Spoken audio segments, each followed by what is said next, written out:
I'm not going to bore you with tech specs and stuff like that. You can read that on the brochure. Let's go over the fact of how it rode.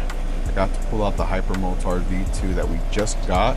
Took it over to the lot, checked out how balanced it is. I really like it a lot for slow racing and just messing around on the lot. However, the seat for me was a little uncomfortable, but other than that, the bike in general was just a fun bike to ride. It's very lightweight, it's nimble, easy to throw around. And I said, you know what, in the morning when I go to work, I'm gonna hit Carbon Canyon because it's on the way to work. So I smashed through the Carbon Canyon roads and I was just having a blast the whole entire time I was out there. I don't really know the bike that well, so I don't know its limitations and how far I can go down, but it felt like I was barely even leaning.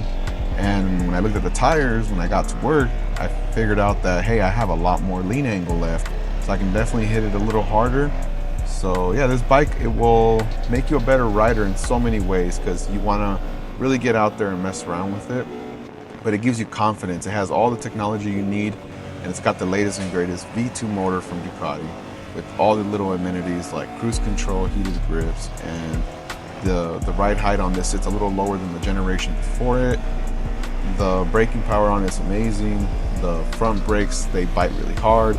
The rake on the bike could be a little bit intimidating to some people. However, for me, it was a great feature. I enjoyed it. I was able to utilize it to its fullest advantage. I did want to touch on a few subjects. It was the MPG that I got out of the tank. You are going to be filling this up consistently. However, the power was there for the highway. I didn't feel like the motor was struggling compared to the generations before it. And it not being a single cylinder definitely made it a lot more comfortable, less vibrations. This is definitely a bike you want to own. You don't want to depend on it and have it for every day. It's definitely one of those bikes you want to take out to the track, you want to take it out to the canyons, but I would not make this a commuter bike. That is not my recommendation. I would in no way, shape or form ever want to own this for just getting back and forth to work.